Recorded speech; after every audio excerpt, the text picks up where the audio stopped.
Pada hari ini, tanggal 15 bulan Kartika, tahun Syaka 1216, seorang kesatria Trah Rajasa, cucu Sang Singamurti, putra Diah Lembutal, ditabalkan menjadi seorang Prabu penguasa jagat di Majapahit atas gelar Wilwatikta dengan nama Abhiseka, Prabu Kertarajasa Jayawardana.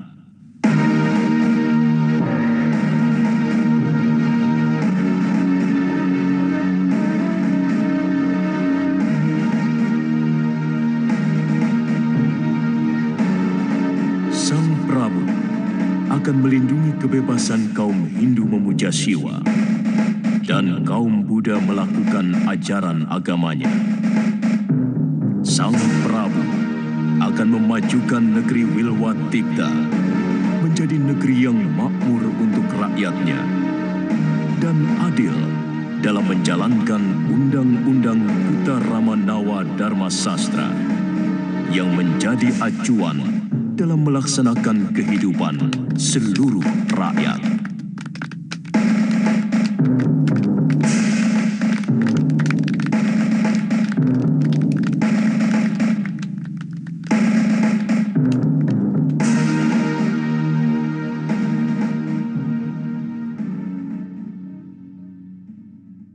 Rakyatku, hari ini di punggungku telah diletakkan tanggung jawab yang tidak mungkin bisa aku panggul sendirian. Sebagai seorang Prabu yang menginginkan kejayaan Wilwatikta, maka saya mengangkat beberapa mantri dan mahamentri. Sebelumnya, saya telah mengangkat beberapa rakrian menteri yang dipimpin oleh Rakrian Patih Ridaha, Paman Lembusora. Mantri Pranaraja adalah Empu Sina. Rakrian Mantri Nayapati, Empu Lungguh. Dan Rakrian Mantri Nusantara, Arya Adikara atau Arya Ranggalawi, merangkap sebagai Adipati di Tuban.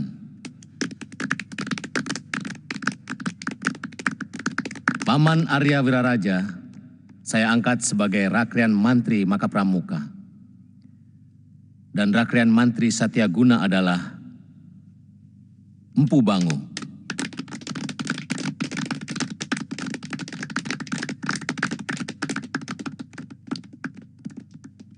Sekarang, saya akan menunjuk Rakrian Mantri Sang Pancari Wilwatikta.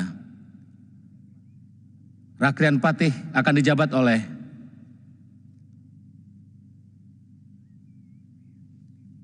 Empu Nambi.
Sungguh sedikit pun saya tidak merasa iri, Kakang Lawe.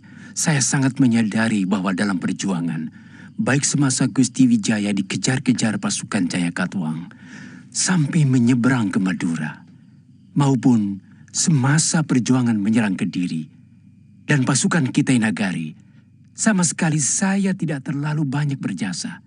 Tapi Nambi, diangkat sebagai Raklian Pati di Majapahit, adalah benar-benar keputusan yang kurang bijaksana. Gusti Prabu pasti sudah mempertimbangkannya dengan cermat. Saya cenderung curiga bahwa semua keputusan itu karena kepandaian Nambi menjilat Gusti Wijaya. Sehingga tidak sempat Gusti Prabu untuk menimbang-nimbang jasa para sahabatnya yang lain. Saya juga pernah berpikir begitu. Tapi sebagai sahabat, Nambi juga sedikit banyak punya jasa. Apa yang telah dilakukan oleh Nambi? Mungkin tangan saya terlalu sedikit terpecik oleh darah musuh. Tapi tangan Nambi jauh lebih bersih dari itu.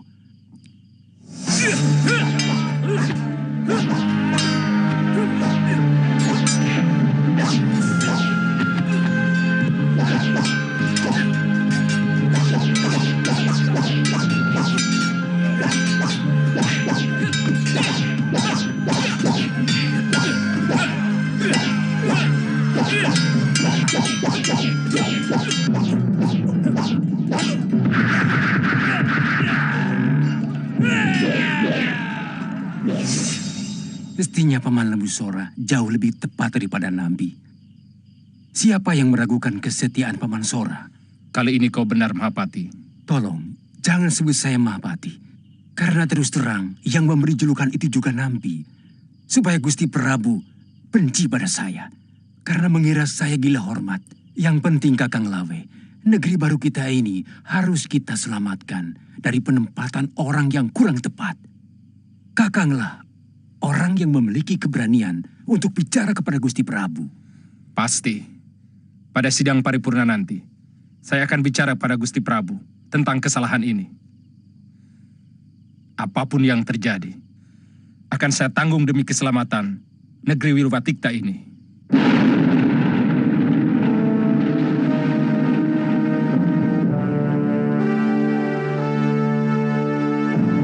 Aku tidak yakin Ranggalawe bicara begitu. Dia tentunya tahu aku menetapkan segala sesuatu, selalu melewati pemikiran dan juga meminta saran kepada orang-orang dekatku, termasuk dia. Hamba hanya menyampaikan semua yang dia ucapkan, Gusti. Mungkin Ranggalawe mengukur segala sesuatu dengan otot. Dan menurut penilaian Raklian Patih, pemikiran Nambi jauh lebih Gusti butuhkan daripada kekuatan ototnya. Tentu. Tidak pantas orang Raklian berpikiran picik begitu. Barangkali memang sudah begitulah wataknya, Gusti.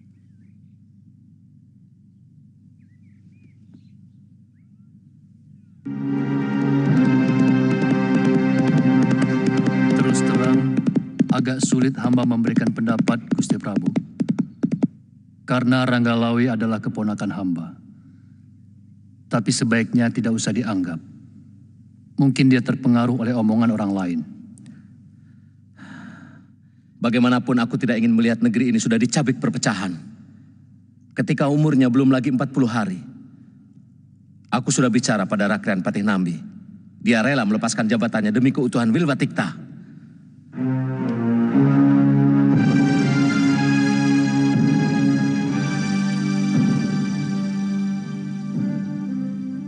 Ampun Gusti Prabu, hamba terlambat.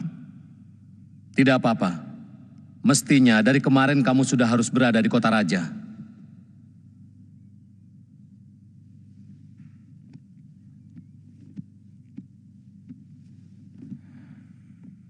Terus terang, ada kekesalan dalam hati hamba tentang pengangkatan Punambi sebagai Raklian Patih Wilwatikta. Apa alasanmu? Gusti kurang adil dalam memberikan peranan kepada pengikut yang lain. Apa jasa Nambi? Hamba tidak pernah melihat dia berada di depan para prajurit yang gagah berani. Apa pantas pengecut seperti dia jadi patih? Kenapa bukan Paman Sora atau Temenggung yang lain yang lebih berani? Saya tidak pernah meminta jabatan itu, Lawe. Silakan tanya kepada Gusti Prabu. Diam kamu, Nambi. Lidahmu beracun. Mulutmu memabukkan bagi siapa yang mendengar ucapanmu. Kenapa kamu marah kepada saya? Apa dosa saya padamu?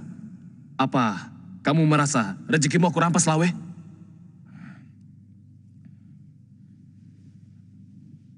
Saya tantang kamu, Nambi. Ayo, kulit siapa yang lebih keras?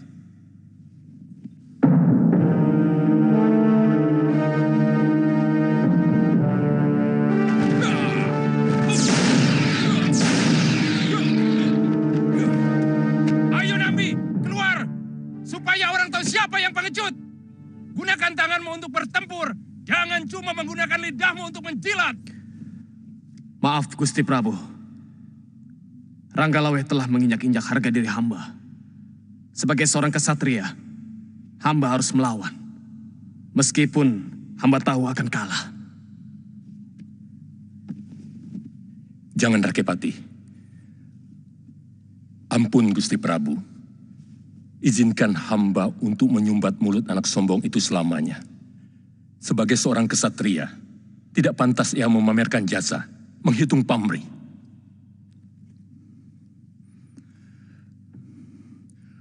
Gusti Prabu, biar hamba yang meredakan amarah anak itu. Dia hilap, Gusti. Dia pasti sedang hilap. Ada orang yang telah mempengaruhi pikirannya. Sebab hamba yang tahu wataknya. Ranggalawe tidak memiliki sifat iri hati, apalagi dengki. Silakan, Paman Sora. Katakan pada Ranggalawe, aku masih bisa mengampuni semua perbuatannya. Kalau dia mau minta maaf.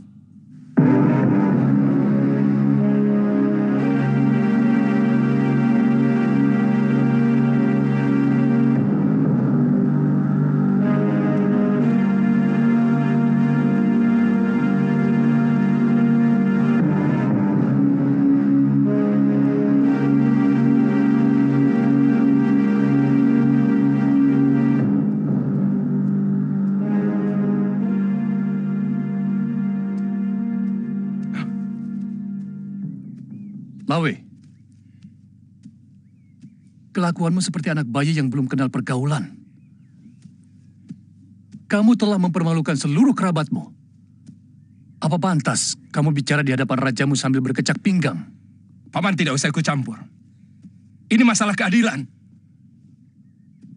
Keadilan apa yang kamu inginkan? Jangan kamu campur adukan antara keadilan dengan kedudukan. Kamu ingin jadi Rakrian Patih Wilwatikta, Lawe? Iya. Saya tidak pernah iri, Paman. Saya cukup bahagia sebagai Rakrian Mantri Nusantara dan Adipati Tuban. Tapi pangkat Nambi sebagai Patih benar-benar tidak adil.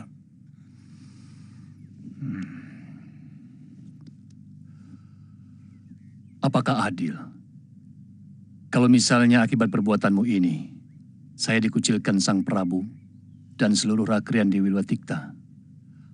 Apakah adil kalau karena akibat perbuatanmu ini, Kakang Wiraraja menjadi berseteru dengan Gusti Prabu?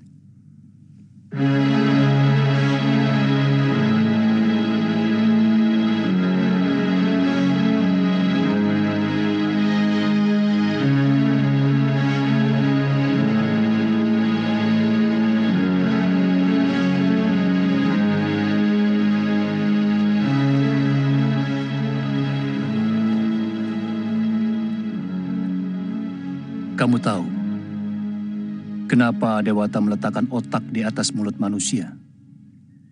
Supaya orang berpikir dulu akibatnya sebelum melakukan sesuatu. Mengerti? Kamu harus minta maaf kepada Gusti Prabu. Juga kepada Patih Nambi. Saya malu, Paman. Kalau kamu malu, sekarang pulanglah dulu ke Tuban. Kalau kamu nanti sudah siap untuk minta maaf, datanglah kembali ke kota raja. Para Rakrian Menteri, lebih baik kita lanjutkan pembicaraan kita menyangkut keutuhan negeri kita ini. Ternyata lebih sulit untuk menjaga daripada merebut sebuah kekuasaan. Aku bisa mengerti kenapa Ranggalawe kecewa, menganggap aku tidak adil karena mengangkat Nambi yang kurang pandai bertempur. Karena ukuran Ranggalawe, seorang yang hebat adalah yang sakti mandraguna. Padahal saya lebih membutuhkan Nambi menggunakan pemikiran-pemikirannya. Karena sebuah negeri yang baru membangun sangat membutuhkan pemikiran.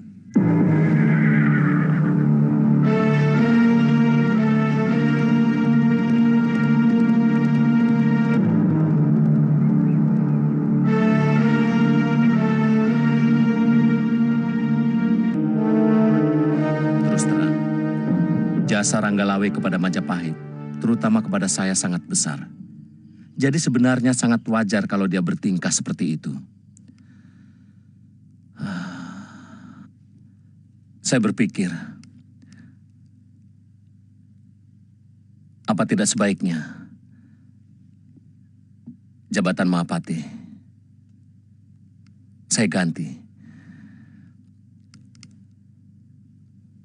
Terus terang, Ranggalawe mampu menerima jabatan itu. Tidak, Gusti. Sabda seorang raja adalah hukum. Oleh karena itu tidak boleh berubah-ubah. Akibatnya, rakyat tidak percaya lagi kepada rajanya. Gusti tidak perlu cemas. Kalau ada apa-apa dengan Ranggalawe, hamba dan Kebo Anabrang yang akan menyelesaikannya. Kenapa Paman bicara begitu?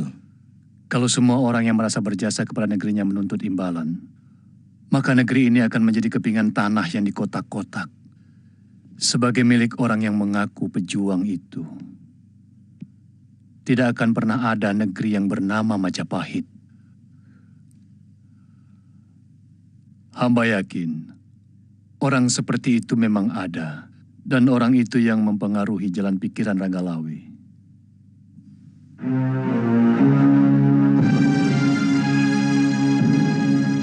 Bagaimana dengan Paman Ranggalawe? Beliau tidak puas dengan pengangkatan Paman Nambi sebagai pati. Beliau sudah kembali ke Tuban. Ada yang mengatakan Paman Ranggalawe menginginkan kedudukan sebagai Mapati. Saya kurang yakin itu. Setahu saya, beliau adalah orang yang sangat tulus. Pangkat atau jabatan bisa saja merubah ketulusan menjadi kedengkian. Mungkin beliau tidak menginginkan jabatan itu. Tapi beliau tidak rela kalau jabatan tertentu dipegang orang lain. Yang menurut dia kurang berjasa dalam perjuangan. Itu yang namanya kedengkian. Mungkin. Bagaimana rencana Kakang selanjutnya? Mau terus mengabdi di Majapahit? Atau mau pindah ke Tuban? Terus terang, masih ada dua beban yang mengganggu pikiran saya. Pertama, nasib Mesin. Apakah dia masih hidup atau sudah mati? Karena tubuhnya lenyap begitu saja. Yang kedua, nasib keponakanku, baik Panji Ketawang maupun Ayu Wandira.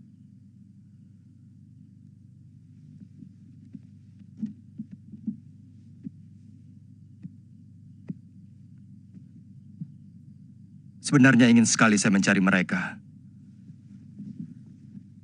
Tapi saya masih merasa berat meninggalkan negeri Majapahit dalam keadaan seperti ini.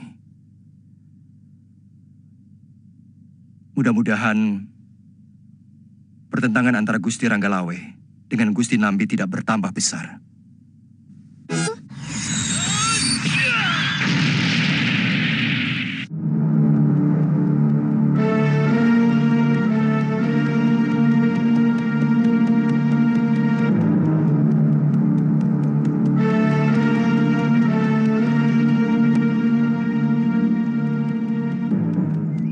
Jelasnya, kita tidak boleh melakukan gerakan apapun. kalau pihak Majapahit tidak memulai. Baik ke arah perdamaian ataupun ke arah peperangan. Saya sudah menempatkan Telik Sandi di kota raja. Ampun, Gusti. Ada apa? Kanjeng Gusti Arya Wiraraja sedang menuju kemari, Gusti.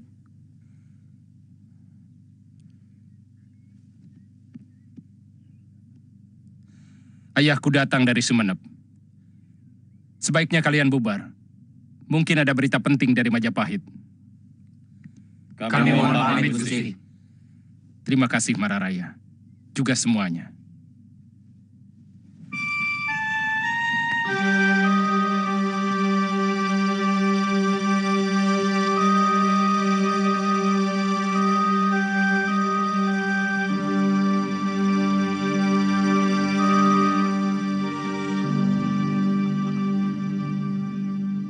Sebaiknya memang tidak usah meladeni sikap Ranggalawe.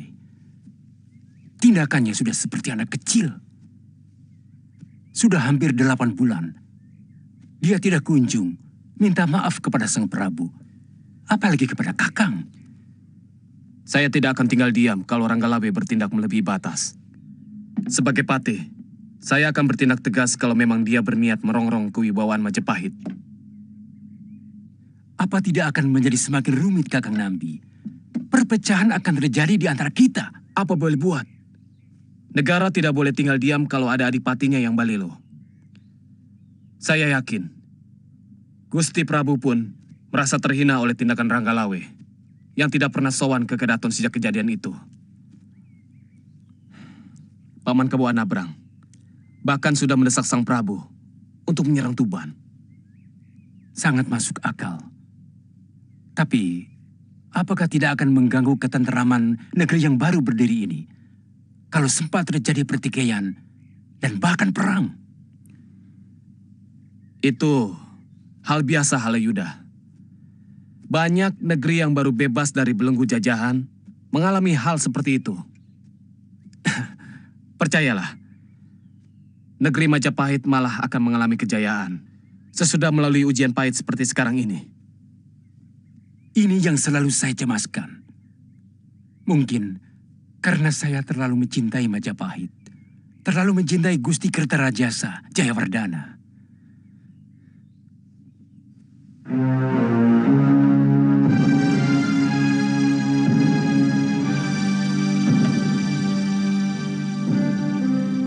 Kupingku budek mendengar berita-berita tentang kamu, Lawe.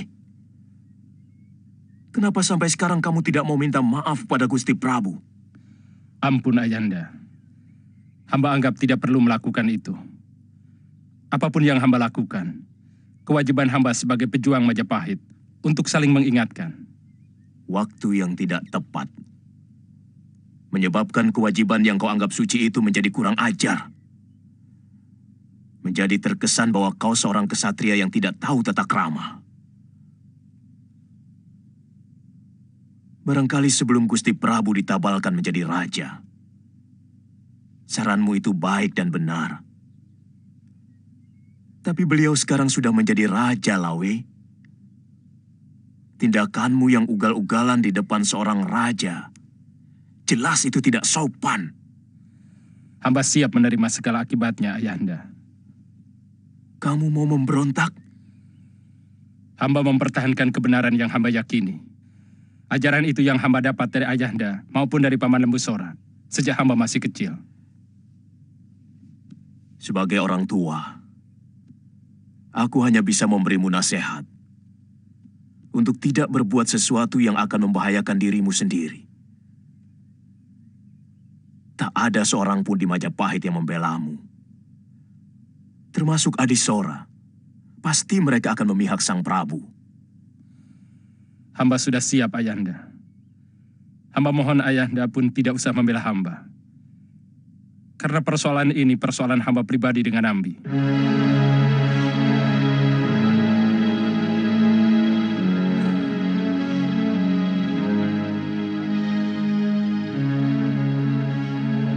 Mesin, bagaimana nasibmu sekarang?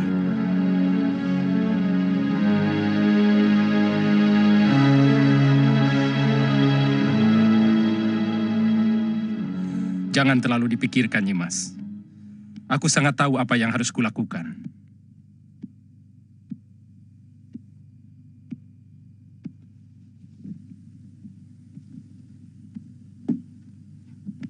Apa tidak lebih baik Kanda Adipati memohon ampun kepada Baginda Prabu?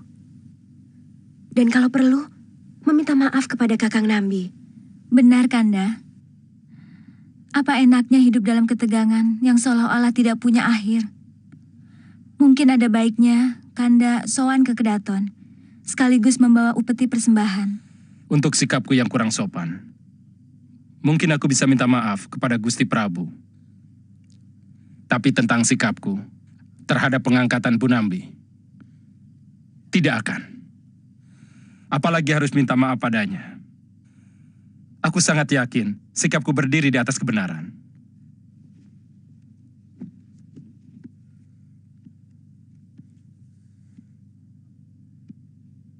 Kalau kamu sudah besar, kamu harus memiliki sikap seperti ayahmu Kuda Anjampiani. Seorang kesatria harus teguh pada pendiriannya. Seorang kesatria harus berani meluruskan ketidakbenaran, walaupun yang melakukan adalah rajamu sendiri. Kau harus meneruskan perjuangan ayahmu. Ya Dewa, bimbinglah kaki hamba untuk bisa bertemu dengan istri dan kedua keponakan hamba. Hamba benar-benar bersalah karena telah menelantarkan mereka. Ampuni hamba, Gusti.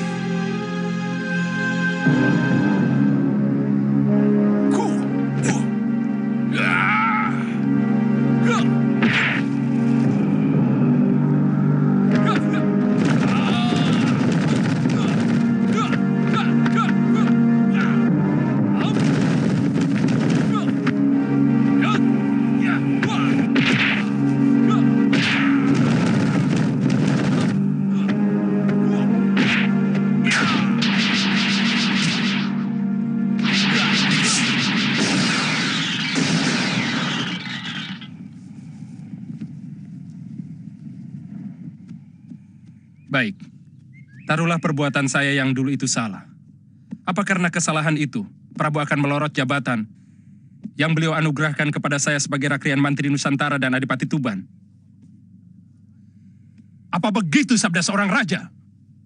Itulah yang tidak saya mengerti. Gusti Prabu menganggap sikap Kakang Lawe yang selama ini tidak pernah lagi mau menghadap sebagai pembelotan. Bukankah Gusti Prabu sendiri yang membuat aturan bahwa penghadapan seorang adipati cukup setahun sekali? Kecuali ada undangan khusus. Mungkin sebagai Rakrian Mantri Nusantara. Itu pun ada aturannya. Siapapun akan menghadap kalau ada surat panggilan dari Rakrian Kanuruhan. Karena beliaulah yang menjadi penghubung antara Prabu dan bawahannya. Tapi sudahlah. Kalau memang mereka sudah berniat untuk menyingkirkan aku, apapun yang kulakukan tidak akan pernah ada benarnya.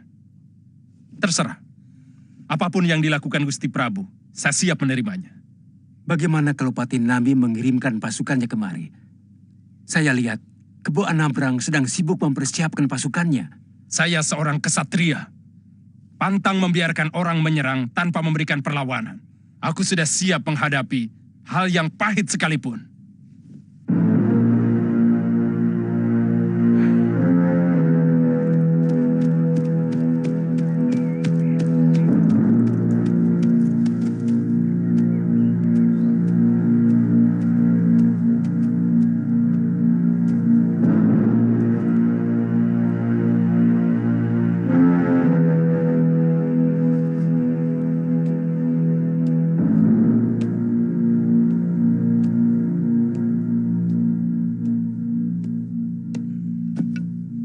Ampun, Gusti.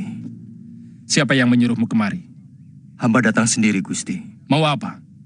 Memberi nasihat kepadaku, supaya mohon ampun kepada Baginda Prabu. Hamba datang karena bingung, Gusti. Kesatria tidak boleh bingung untuk menentukan di mana kakinya harus berpijak.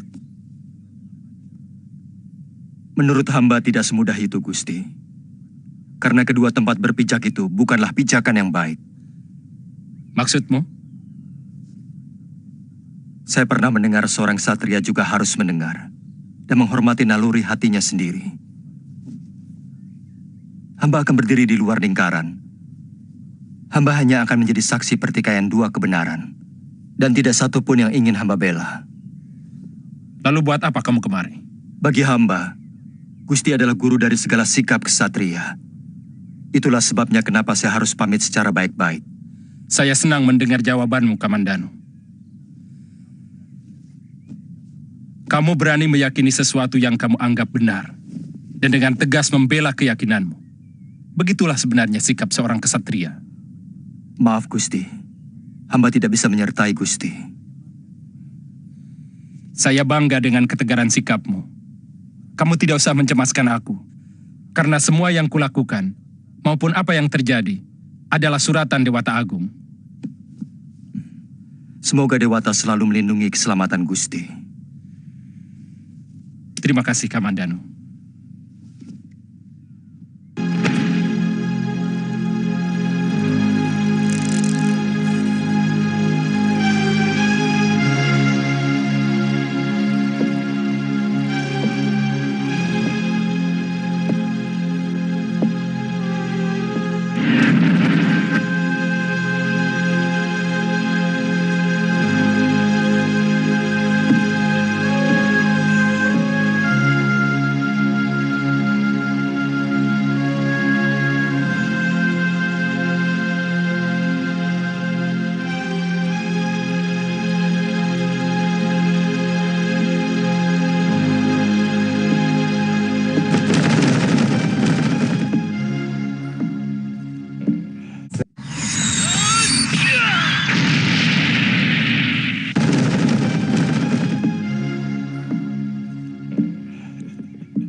Ternyata sudah tua kau masih naksir juga. Dasar sombong, kamu nyarinya kemana saja? Seluruh hutan di kawasan ini, saya sudah ubek-ubek Nini Cerewet. Yang saya khawatir, Nini Mesin benar-benar sudah tewas. Jangan bicara seperti itu, sombong. Lelaki kok mudah menyerah. Mulai besok, saya yang cari Nini Mesin. Dan kamu yang jaga Iwandira dan Panji Ketawang.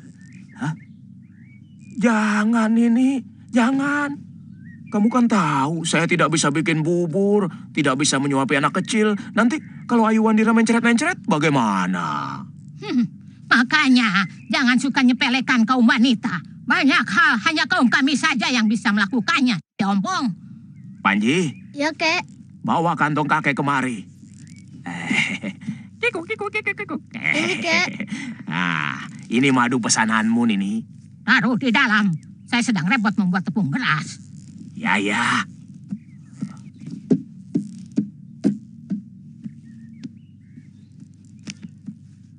Kamu menyaksikan penabalan Raja Majapahit, Sompong? Tidak. Mestinya kamu menyaksikan. Itu kan peristiwa penting. Tidak setahun sekali ada peristiwa semacam itu. Apalagi Majapahit kan negeri baru. Katanya sebagai pengganti Singosari yang runtuh karena serangan orang Daha. Ini. Kalau saya ke Majapahit, nanti kamu marah-marah. Hei, Sapi Ompong. Bukannya cari Nini Mesin, malah nonton penabalan raja. Kamu memang... Hah? Hei, jangan pakai sebutan yang satu itu. Saya bisa marah. Sungguh saya bisa marah, Nini. Kalau marah, mau apa? Saya pergi. Silahkan. Kamu memang punya bakat. Tega melihat orang lain repot sendirian.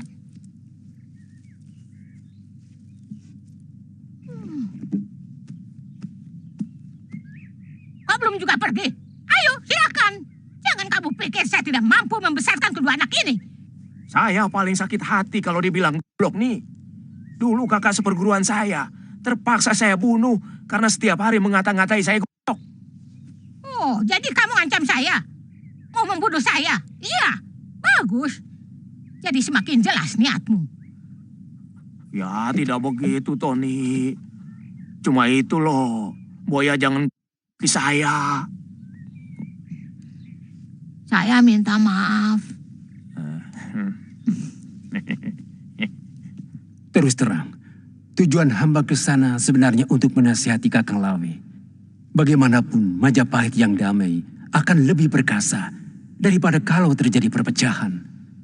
Untuk itu, hamba mohon maaf karena telah bertindak lancang. Itu semua karena ketulusan hamba. Bagaimanapun juga, Rangga Lawe dan Kakang Nambi adalah sama-sama pejuang Majapahit. Tindakanmu sangat benar, Halayuda. Saya berterima kasih untuk itu. Hanya sayang, hamba menghadapi Batu Karang. Rangga Lawe benar-benar keras kepala. Dia bahkan sedang menyusun kekuatan untuk berontak melawan Gusti. Begitu maunya. Maafkan kegagalan hamba, Gusti. Kamu tidak salah, Halayuda. Rangga Lawe sudah mencampakkan kesabaranku.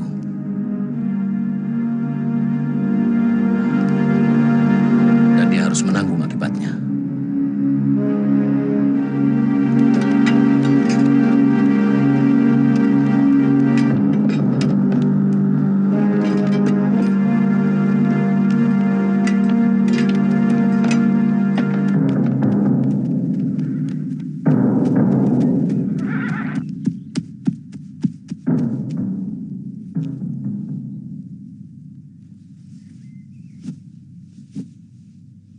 Kakang Nambi, bagaimanapun pahitnya, inilah tugas suci Kakang. Menumpas pemberontakan pertama di negeri kita. Saya selalu memohon kepada Dewata untuk keselamatan Kakang Patih. Terima kasih, Halayuda. Menangkan pertempuran ini untuk saya, Kakang. Bagi saya, kematian seorang pengkhianat jauh lebih menyenangkan daripada melihat 10 orang musuh yang terkapar.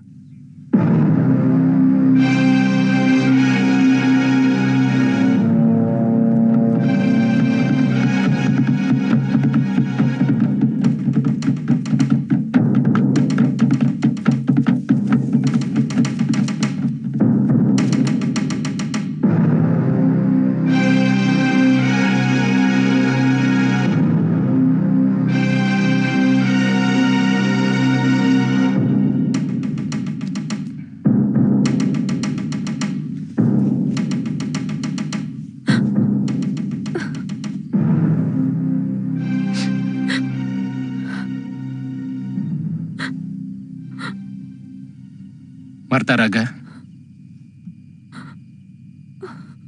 ada apa?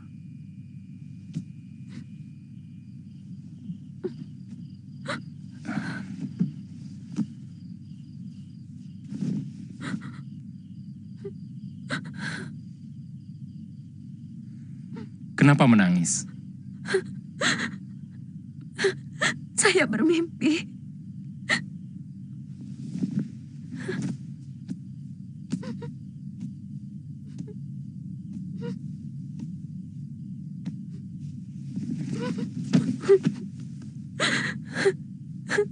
Saya sedang memetik kembang di taman bersama Kakang.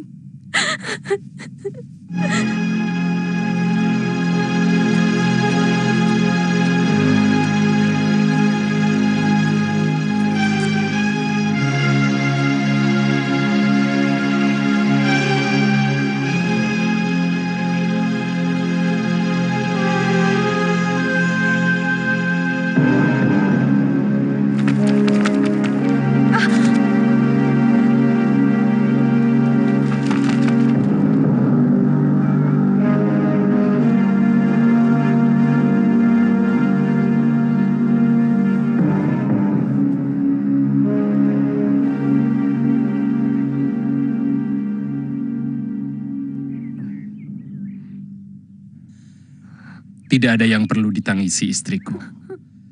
Itu kemurahan Dewata yang telah memberikan pertanda padamu. Sehingga kamu jauh lebih siap menghadapi apa yang bakal terjadi.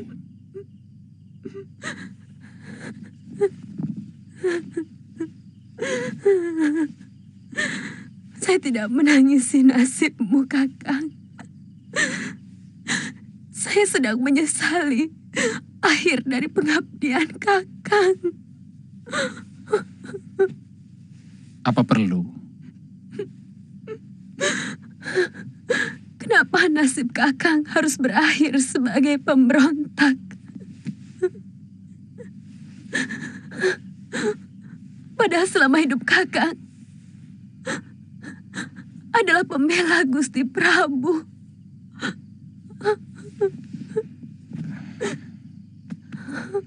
Karena Sang Prabu juga manusia, Martaraga, yang lebih senang mendengar pujian daripada nasihat.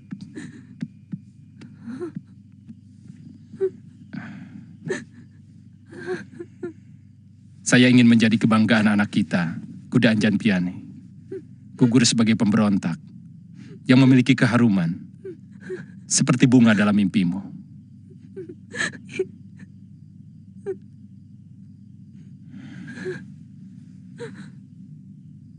Siapkan air kembang dalam jembangan buat mandiku. Aku ingin gugur sebagai kesatria suci.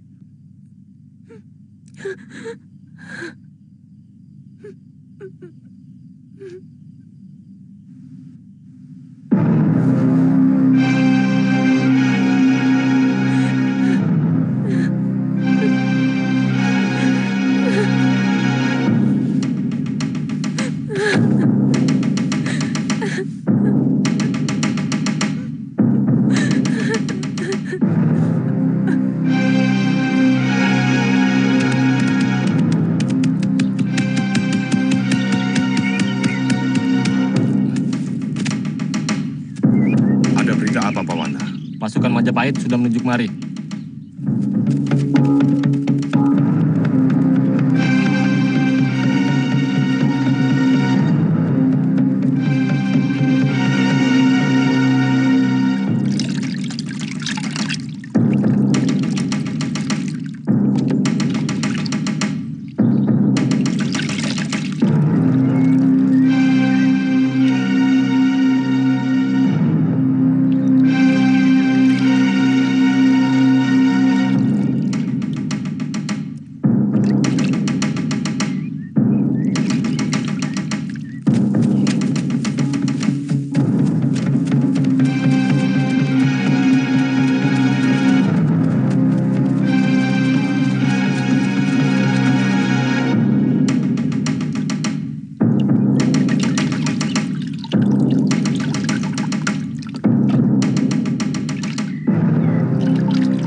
Inilah saat terbaik bagi kita untuk mewujudkan sikap kita sebagai kesatria sejati.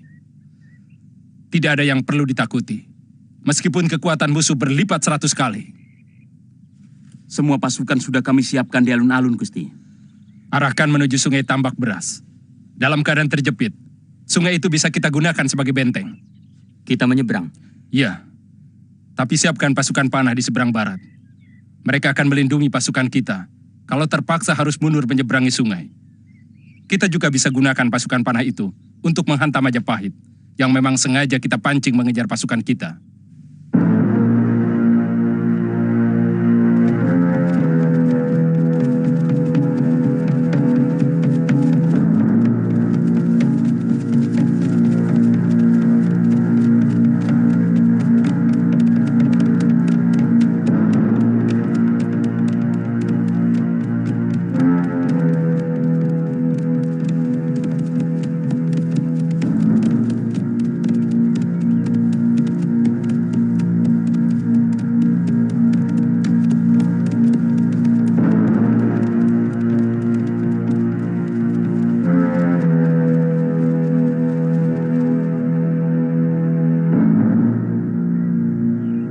Duh Gusti Dewata Agung, lindungilah suami hamba dari perbuatan pengecut. Tetapkanlah dharmanya sebagai ksatria sejati.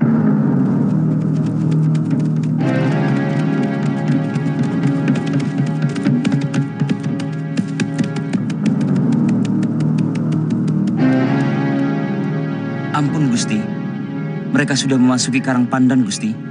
Siapa yang memimpin? Kelihatannya Gusti Pati sendiri, tapi Kebo Anabrang dan Gusti Lembu Sora mengawal Gusti Pati. Tidak seorang pun boleh mendekati Anabrang dan Nambi, karena mereka musuh pribadiku. Hanya aku yang berhak mencabut nyawa kedua orang itu.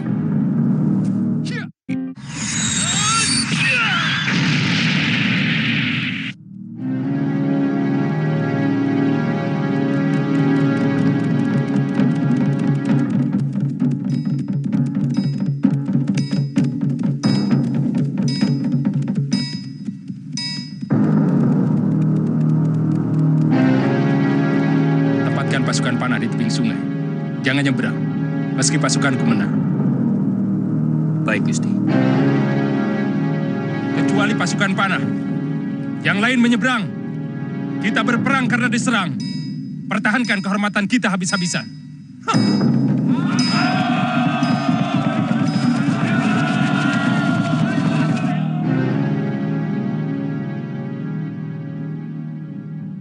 Mereka akan saling membunuh sesama saudara. Padahal rasanya baru kemarin, mereka saling bahu-membahu melawan Kediri dan bala tentara Kitai Nagari. Ya. Sebenarnya, siapa yang patut disalahkan, Kakang? Hawa nafsu. Dia selalu mempengaruhi hati manusia untuk merasa benar sendiri. Dia akan menutupi semua celah kejujuran dari pikiran manusia. Ada yang mengatakan bahwa Gusti Ranggalawe tiba-tiba berubah setelah dia Halayuda bertandang ke kediamannya. Sementara banyak pejabat yang bergunjing bahwa dia Halayuda kecewa karena tidak mendapat jabatan apapun. Saya juga dengar selentingan seperti itu. Tapi apa mungkin Gusti Ranggalawe bisa begitu mudah terpengaruh? Jadi sebenarnya apa yang menyebabkan Gusti Ranggalawe nekat memberontak, Kakang? Bisa jadi Gusti Ranggalawe merasa malu karena telah melakukan perbuatan tercela. Dengan berlaku kurang sopan di hadapan Gusti Prabu dan para pembesar kerajaan yang lain. Karena itulah beliau jadi nekat untuk meneruskan perbuatannya. Kenapa harus memberontak, Kakang? Kalau memang dia menyesal, mestinya kan bisa diselesaikan dengan minta maaf. Itu yang sudah kita bicarakan tadi. Hawa nafsu menguasai pikiran Gusti Ranggalawe dengan menebalkan harga diri. Seolah-olah minta maaf adalah perbuatan yang hina. Beliau kecewa. Kakang tidak berada di pihaknya. Gusti Ranggalawe adalah seorang ksatria yang sejati. Beliau sangat menghargai sikap orang lain. Bahkan tetap menghormati saya, meski misalnya saya berdiri sebagai musuhnya.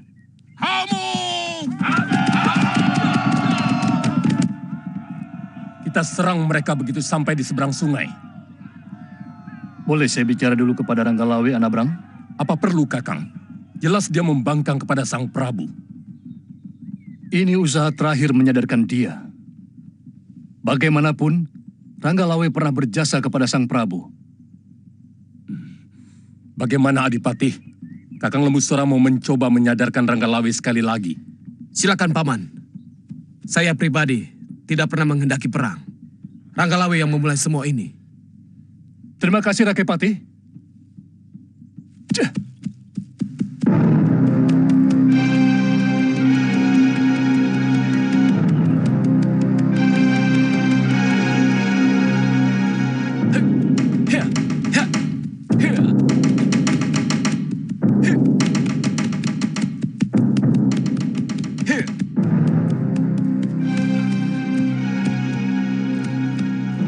Seseorang menuju kemari, Gusti.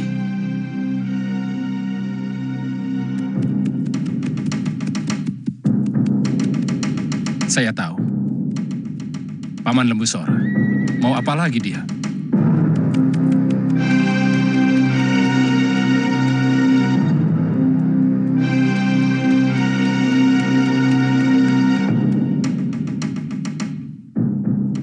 Ada apa, Paman? Lawe, aku sengaja minta waktu kepada Patih Nambi. Aku ingin bicara dengan kamu. Karena ini menyangkut begitu banyak nyawa orang. Silahkan bicara, Paman. Saya hanya membeli. Kami tidak mau mati konyol hanya berdiam diri. Sementara tentara Majapahit ingin menghancurkan kadipaten saya. Jangan diputar balik. Kami melakukan ini karena kamu mempersiapkan pasukan untuk berontak. Paman cukup kenal siapa Ranggalawe. Pantang mulut ini bicara bohong. Asal Paman tahu bahwa saya menaruh lebih dari 100 telik sandi di Majapahit. Mereka melaporkan bahwa Gusti Prabu mengirimkan tentara untuk menumpas kami. Aneh. Ada yang melaporkan kepada Gusti Prabu bahwa kamu tetap tidak berniat minta maaf dan mempersiapkan makar. Tapi benar kan bahwa kamu tidak berniat untuk meminta maaf atas perbuatanmu tempo hari? Benar, Paman. Daripada putih mata, lebih baik putih tulang. Supaya tidak banyak jatuh korban, saya tantang Nambi atau Kebo Anabra.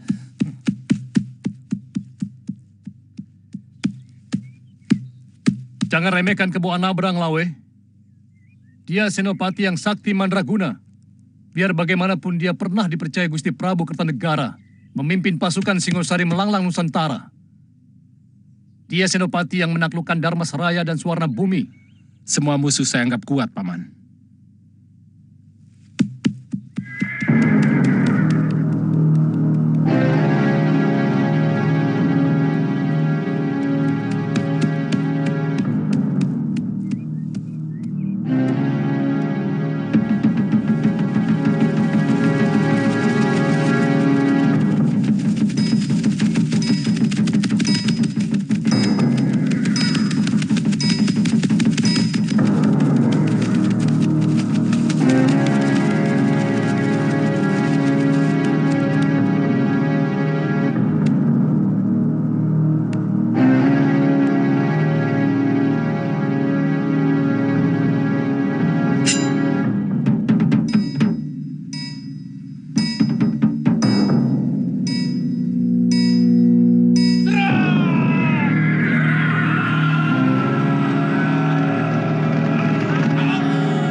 kamu sengaja menyiksa seseorang yang paling berjasa dalam berdirinya Majapahit, Anabram?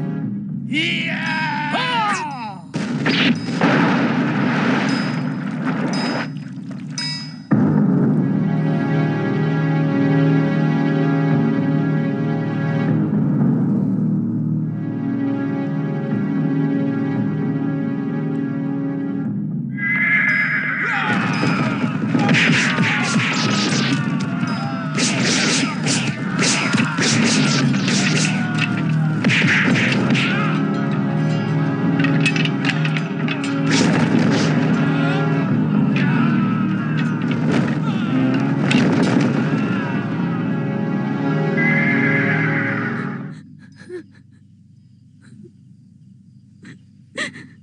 Selama ini saya hanya menunggu berita duka itu.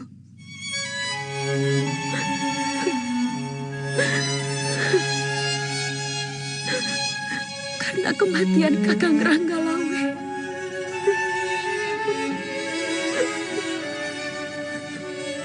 Sudah jelas dikabarkan lewat mimpi-mimpi saya. Sekarang apa yang harus kami lakukan, Gusti Putri? Kita tunggu semua hukuman dari Sang Prabu.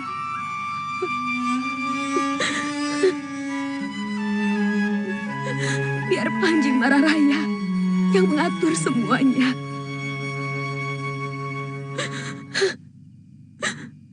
Kakang Ranggalawe telah bicara banyak padanya. Sang Panji perlu dipanggil kemari, Gusti. Biarkan dia berkabung sendirian malam ini. Baik, Gusti.